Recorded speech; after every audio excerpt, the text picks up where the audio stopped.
We've been hiking for about 4 hours now, headed to one of the most sacred places in all of Japan. Because this holds the key to understanding one of Studio Ghibli's greatest ever movies.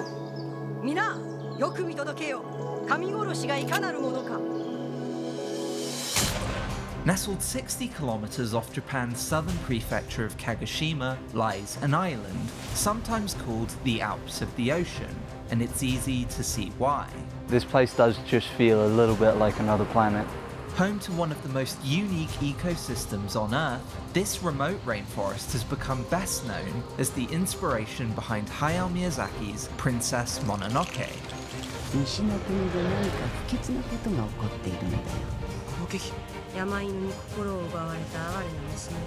For the past several days, we've been exploring this island, from its coastlines to its highest ridges, searching for the landscapes that echo Ghibli's Forest of Gods. We are genuinely the most underprepared people on this hike. Can't get this in Crawley. However, what we uncovered was something very different. A story far more complex and a history far darker than we expected.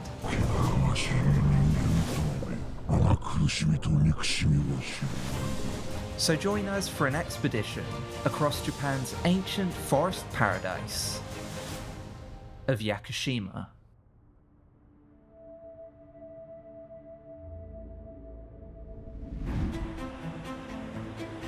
Okay, so right now we're headed to Yakushima, but this isn't the first time we've been there.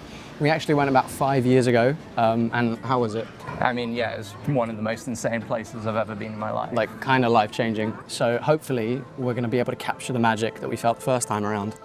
Going into the trip, our plan was simple: to visit 3 key locations that would highlight Yakushima's connection to the movie and its production, with a few unexpected surprises along the way.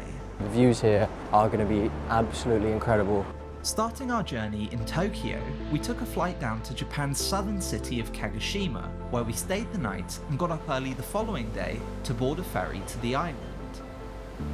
But before we get there, let's remind ourselves of the movie we're going there for. Set in the forests of 13th century Japan, Princess Mononoke follows the story of Prince Ashitaka as he journeys to a land entangled in a deadly conflict between humanity and the forest. It's an epic story, darker and more violent than anything Miyazaki had made before, with a complex thematic core. And its connections to Yakushima specifically run deep. From its ethereal forest landscapes to quieter sites of faith and industry. But before any of that, we needed to land on the island. And after finally disembarking our ferry... Land ahoy? It's kind of hotter than I thought it was going to be.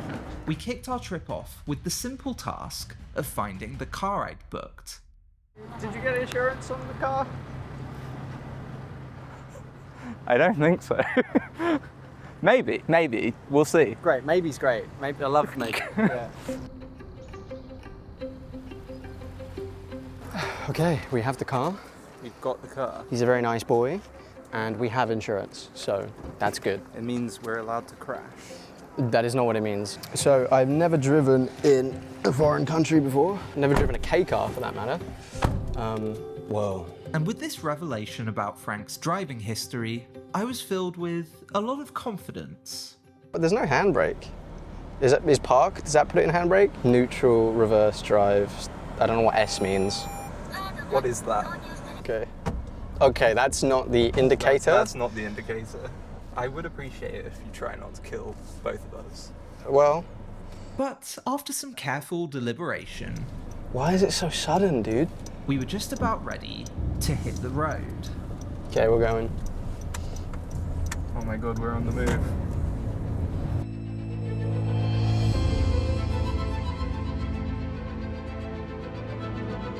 In many ways, Yakushima is Japan's very own Garden of Eden. From its boulder-strewn mountain peaks to dense forests, winding rivers and dramatic coastlines, all within a span of just 16 miles. As a backdrop for a movie as stunning as Princess Mononoke, the choice would seem pretty self-explanatory. But there's more to this story than it would seem, rooted in the movie's events and broader themes. And to kick off this exploration, we began with an unexpected lead. Going into this trip, I was pretty sure that I'd researched everything there was to know about the movie on this island, but I've been proved wrong because we just spoke to a local right outside our accommodation, and he's told me about something that I'm pretty sure nobody outside this island knows about. Yeah, so we are heading there right now.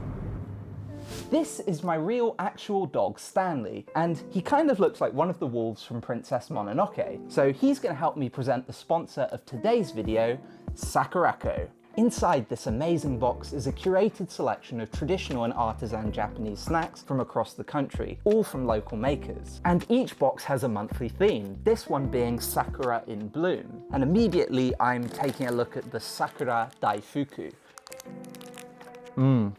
Oh, it's really good. But even if you're not so much of a sweet guy, they've got you covered because they've got some Sakura Castella cake here. And if you've never tried Castella cake, absolutely do when you go to Japan because this stuff is really good. Very spongy. But after eating those amazing snacks, you're probably going to want to wash it down with something, which is why it's lucky that each box comes with a specific tea pairing, and this month's is sweet Sakura tea.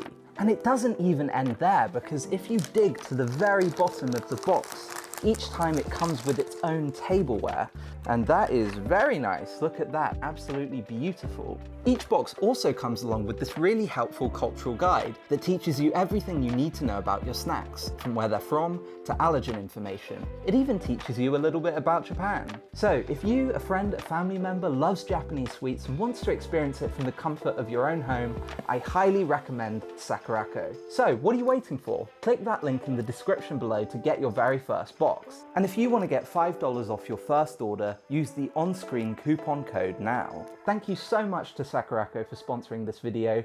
Back to Yakushima. Miyazaki came to Yakushima with his staff at the start of the film's production to create the look and feel of the film's art style. And he actually stayed in a ryokan just down the road from here. And the lady that runs it has been kind enough to let us take a look inside.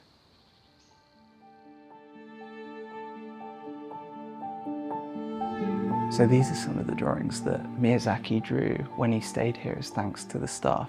And you can see that they're actually drawn in different years. So this one is from 1995, which would have been a few years before Princess Mononoke was released. So that would have been the year he was staying here on the island. And these three were drawn in 1998, which would have been the year after Princess Mononoke was released. The staff told us that he drew all of these in about 5 minutes each, which is crazy because they're so detailed and they look so good already. The lady told us he stayed in one of the upstairs rooms overlooking the Amber River, and I've got to say he made a good choice because it is very pretty here. But what exactly brought Hayao Miyazaki to Yakushima in the first place? Well, to understand that, we first need to look at the story he was trying to tell.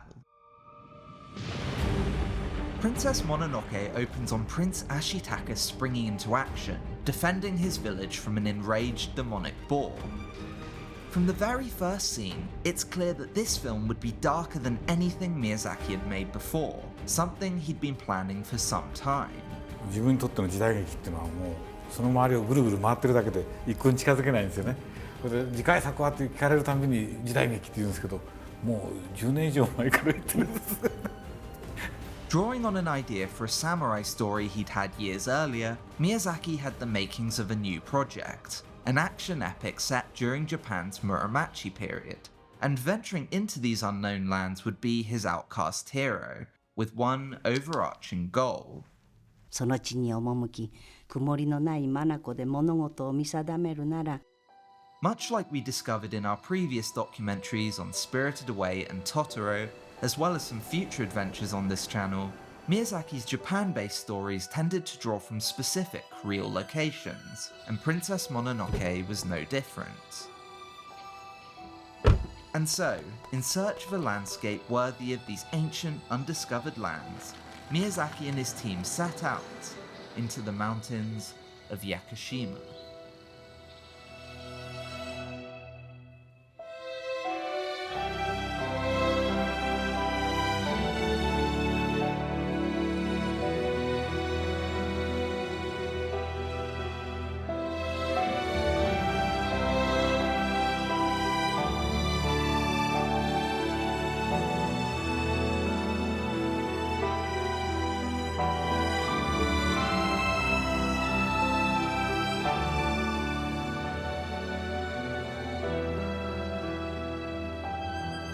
However, one specific area of the island had a greater influence than any other.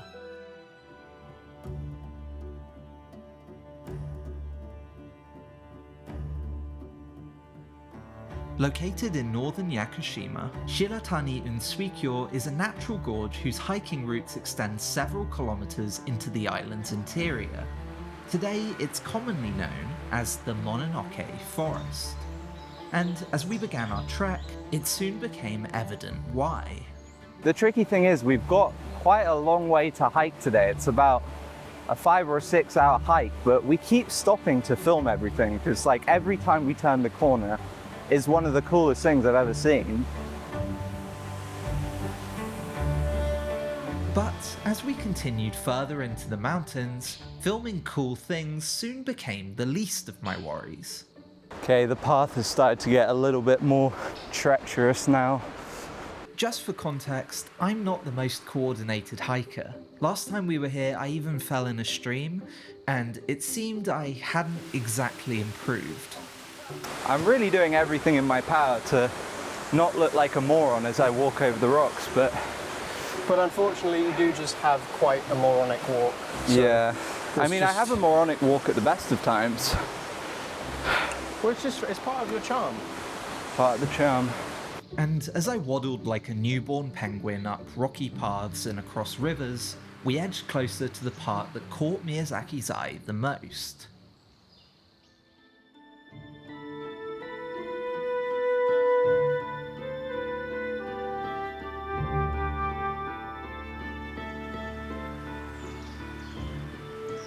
In search of a route to return the 2 injured men, Ashitaka ventures into an ethereal, moss-covered forest, the look of which was based off this exact forest in the Shiratani Unsuikyo ravine. Like, this place does just feel a little bit like another planet. It's said that the film's lead art director, Kazuo Oga, sketched extensively from here when Ghibli visited in 1994.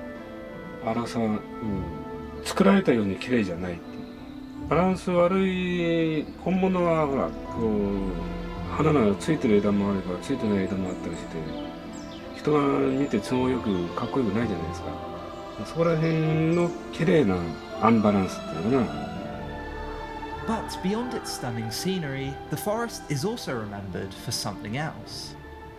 One of the defining features of the film's forest is the appearance of thousands of tiny white spirits known as kodama. In Princess Mononoke, their presence reflects animism and Shinto, the belief that all nature is alive with spirit.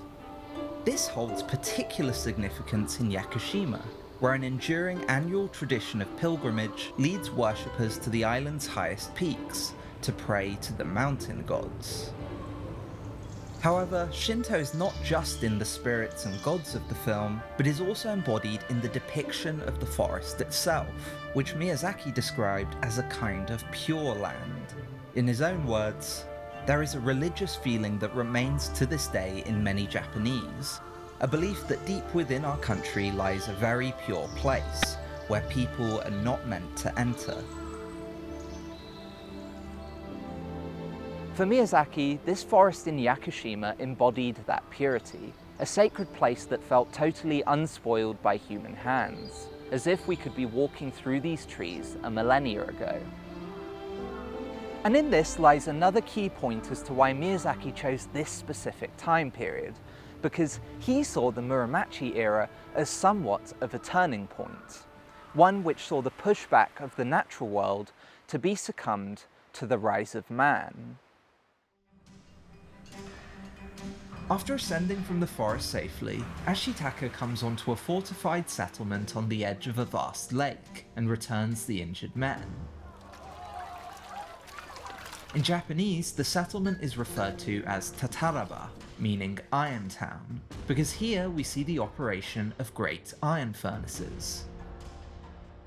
And so, whilst no such place like this exists on Yakushima, around 800 kilometers away in Shimane Prefecture, there is somewhere which bears a striking resemblance to it. Japan's very last Iron Town.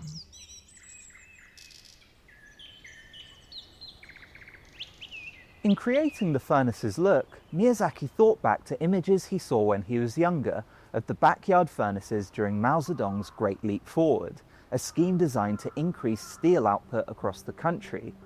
But in terms of the actual iron forging process on display, Miyazaki based it on traditional Japanese methods, which can be found specifically here in Okurizumo.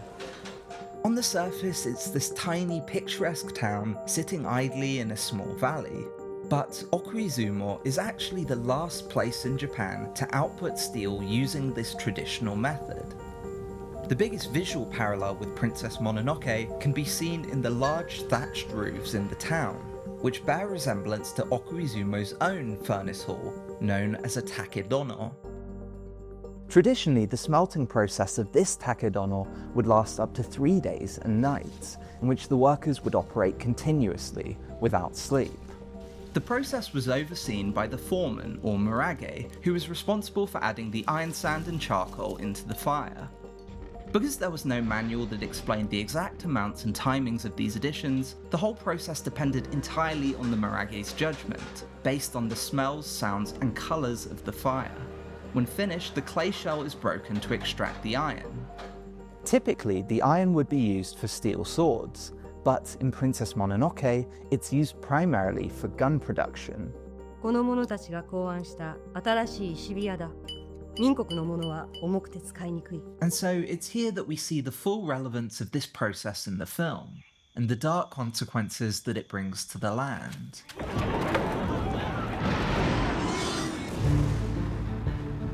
In order to fuel the furnaces and produce iron, Lady Eboshi's forces tear down the forests to obtain charcoal and iron sand.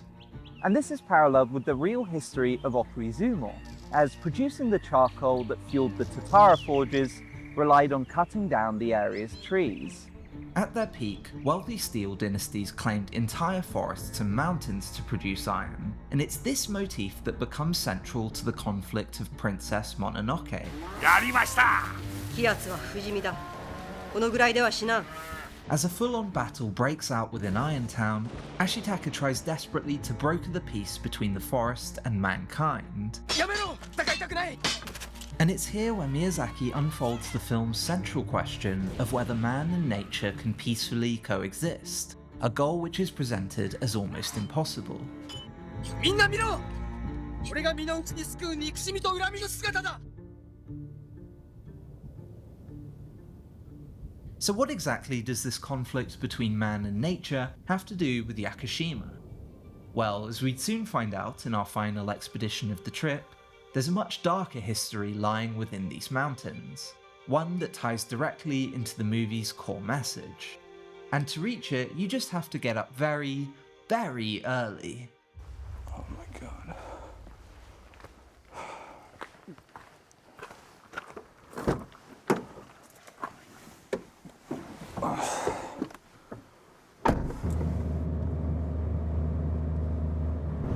It's currently 4 a.m. We are dying. My eyes hurt. We are on our way to the start of the trailhead for what is going to be the hardest hike of the whole trip. But as you'll notice, I think this route is going to be a little bit different from what we were doing yesterday. Today we would be exploring the final 2 locations of our journey, starting with a hiking route known as the Arakawa Trail. As it was inaccessible by car, we congregated with other hikers at a meeting point before taking a bus to the trailhead. 登山中、食事をする際は写真ポイントを避け。 But soon after we began our journey, we realised we'd made a slight error. We are genuinely the most underprepared people on this hike. Most people are here with professional hiking gear, headlamps. We have none of these things. This is my entire view right now. And right there, you can't see, but it is quite a steep cliff. Let's not look in that direction for now. This was clearly not the time for my usual antics. And as the sun gradually started to rise, and we could now see what we'd not been seeing, well. Oh my god. Oh man. Oh boy. The views we were now seeing were dramatic, to say the least. But perhaps even more striking was the actual trail itself. Because the Arakawa Trail is not really a trail at all. It's a network of old wooden railway tracks, clinging to the edge of a winding river, stretching deep into the mountains. And they span for mile after mile. This track really is just absolutely endless. The hours rolled by and we descended further down these tracks, along the way passing old shrines and wildlife. We even found the site of what was once a village, before it was abandoned in 1972. But as we continued walking, we started to notice something else. The trees themselves, which were some of the tallest we'd ever seen, towering high over the hiking trail.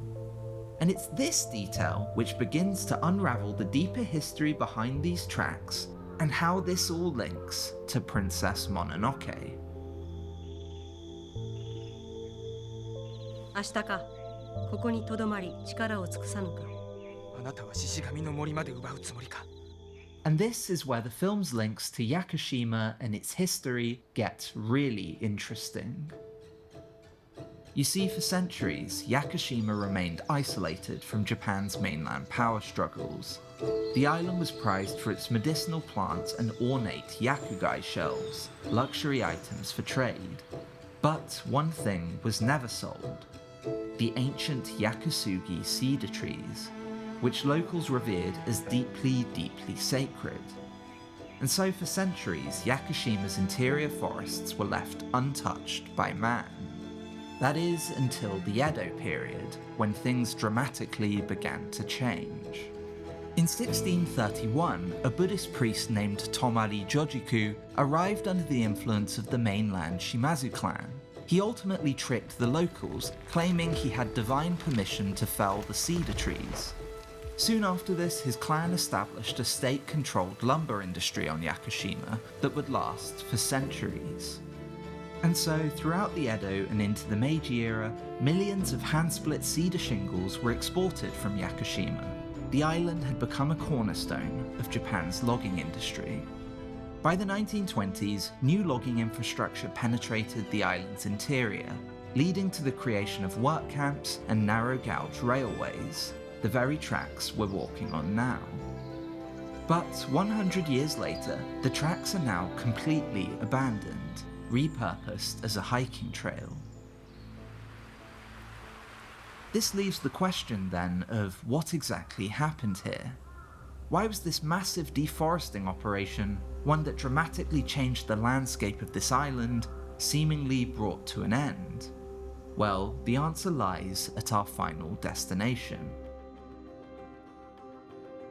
Okay, so we begin the ascent. Our final push would involve a 2-kilometer mountain climb deep into the island's interior, to not only Yakushima's most sacred place, but a site whose history parallels the movie's own final act. みな、よく見届けよ。神殺しがいかなるものか。 As the film's central conflict begins to intensify, we see Lady Eboshi ultimately succeed in her plan to kill the forest spirit, plunging the sacred forest into a sinister darkness. もう終わりだ。何もかも。森は死んだ。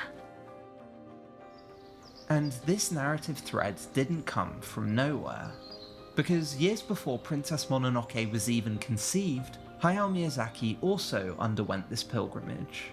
And like the thousands of others who come here, he eventually reached its endpoint, a destination that would come to hold a deep connection to this movie. At the end of the film, the death of the forest is ultimately avoided, as Ashitaka and San fight to return the forest spirit's head. And it's this very resolution which mirrors exactly what happened on Yakushima.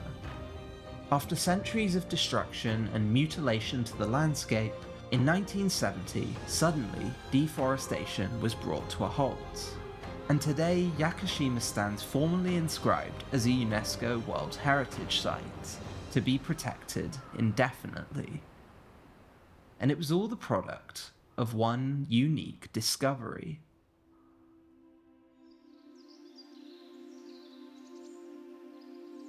This is Jomon Sugi, Japan's largest and most ancient cedar tree, estimated to be up to 7,200 years old. Visually, it bears resemblance to the tree in the centre of the sacred forest, the very spot where the forest spirit appears, and I don't see this as a coincidence. Because after Jomon Sugi was discovered by local mountaineers in 1966, it inspired a wave of change on Yakushima. People rediscovered how these ancient trees were not just timber, but something sacred and worth protecting. It brought back balance to the natural order, much in the same way as the forest spirit in Princess Mononoke.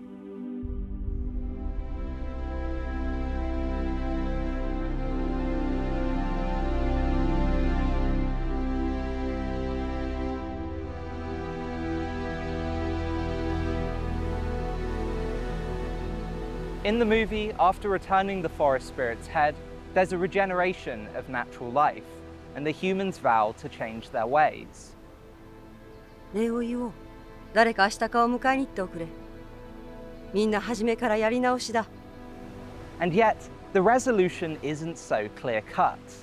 The dead remain dead, and San continues to hate humans. アシタカは好きだ。でも人間を許すことはできない。 But maybe this isn't a story even attempting to resolve these issues.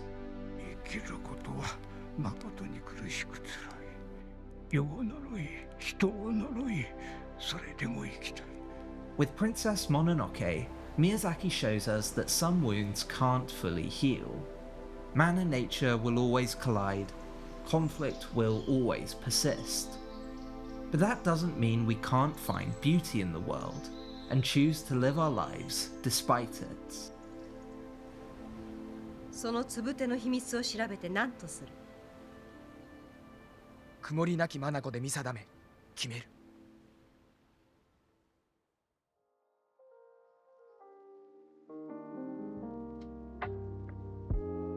Hello again, thank you for watching. If you enjoyed this video and want to see more from us in the future, please consider supporting us on our Patreon. Not only will you get exclusive access to our behind the scenes podcast and travel guides, but you'll join this list of very generous people who support the creation of these adventures. Thank you very much. See you next time.